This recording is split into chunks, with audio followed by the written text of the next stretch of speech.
afternoon, ma'am. This case study is all about developing a more positive school culture to address bullying and improve school relationships. So, from summary, this study was commissioned by the Ministry of Social Development, which aims to address violence in children's lives with a particular focus on bullying.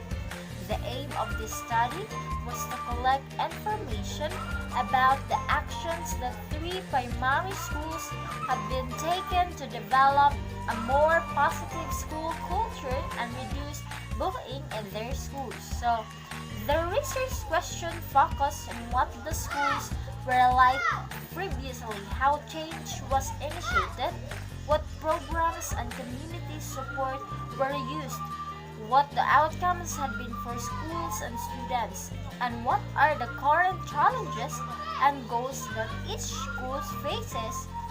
So, the 3 primary schools were identified and I invited to be part of the research. So, first is the Managasi Elementary School in Managase, Don Emilio Memorial School in Sagay, and Elihan Integrated School in Tabugon.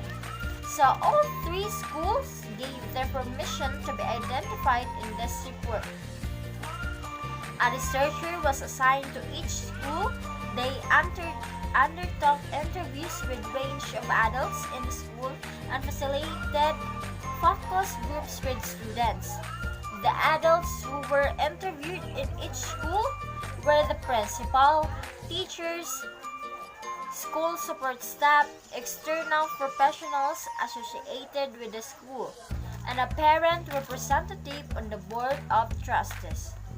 The results of the comparative analysis show that there are identifiable themes common to all 3 schools. So this theme were the importance of leadership in bringing about change, the centrality of relationships to schools, culture, the nature of programs that were used to bring about change, and finally, the nature of the change process itself.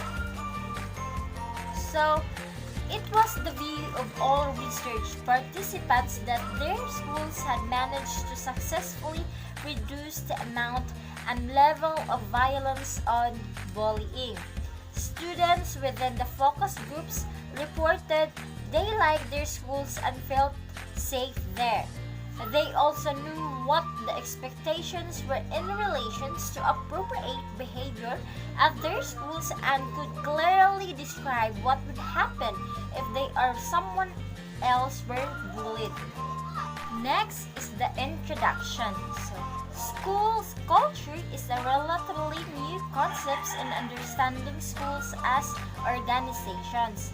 The development of the term began with anthropological understandings of schools and the way they work. I used a case study approach to explore what it was that 3 schools were doing to achieve higher than expected outcomes for their students when other informations about the schools indicated that this was going to be difficult to do. This study was able to identify why the schools were exemplary and yet the same outcomes could not be achieved by using the structures and routines within these schools as a blueprint for other schools.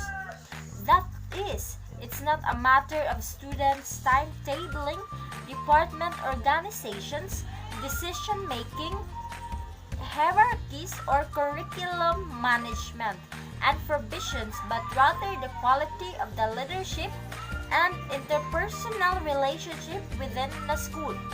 This is because the structures and routines in the schools are the outcomes of school culture. This study identified the values of that underpin the individuals' cultures of 2 schools gave their cultures coherence. So, in this way, it should be possible for researchers to identify the factors that underpin a school culture that in turn can lead to reduction in the prevalence of bullying. Researchers should also be able to identify the school structures and routines that have been put in place as an outcomes of holding particular values and beliefs in relations to the identified factors. So the next is the literature review. All beings have need for developing and a sense of community. We all want to feel like we are a part of something and are contributing to the betterment of society. Research has found when teachers and students feel a sense of community, he or she is more satisfied with work that is done, is more likely to attend schools, enjoy what he or she doing, and has higher achievements. Peterson and Deal 2009, page 14.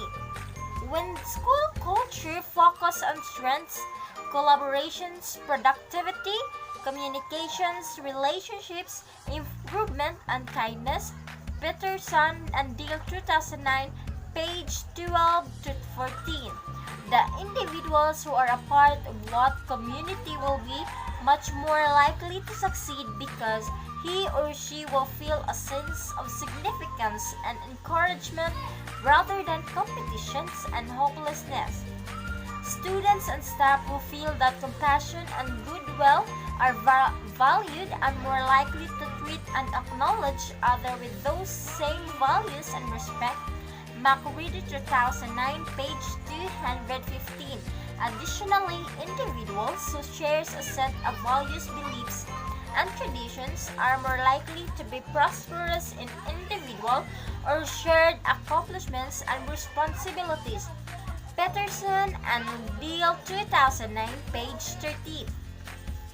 On top of this, school may be only place that an individual feels grounded and supported. The culture of the school determines how teachers and students behave, feel, and think. Peterson and Deal 2009, page 9. Further, a positive school culture guides people to focus on certain aspects, encourages commitment, increases motivations, and stimulates individuals to improve performances and feel competent. Peterson and Deal 2009, page 11. Therefore, it is essential that leaders in schools are working to create a safe, caring, and responsive and positive school culture to assume individuals are provided with opportunities to be successful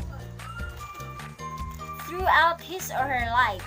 Peterson and Deal 2009 highlighted how a positive school culture is important for students' achievements concisely, as if the key to successful school performances is heart and spirit infused into relationships among people, their efforts to serve all students, and a shared sense of responsibility for learning. Page 7. Students are more likely to attend and achieve at school if they feel accepted, valued, respected, and included. Research suggests that staff school moral also has significant impact students' attendance.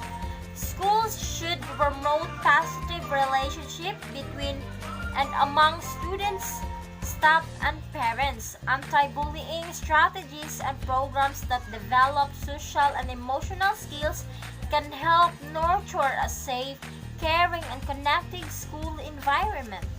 A positive school culture requires effective instructional and administrative leadership. So Hallner and Morphy, 1985. Next is methodology. The aim of this study was to showcase the approaches three primary schools have been taking to develop a positive school culture. A qualitative approach enabled us to gather detailed information from a range of research participants within each school. This allowed us to develop a comprehensive descriptions of each school's approach to changing their school culture and reducing bullying. Interviews and focus groups were an appropriate means of gathering detailed personal perspective and experiences which provide rich data for describing the allows taken, the process followed, the outcomes achieved, and the challenges faced in changing the social culture. As this study required the collection of qualitative data to be used in writing a descriptive case study covering the range of gay race research questions. Face-to-face research methods were deemed most appropriate. Face-to-face interactions enable the researchers and participants to develop rapport and discuss issues in depth. This approach enabled the collection of rich descriptive data. Thank you.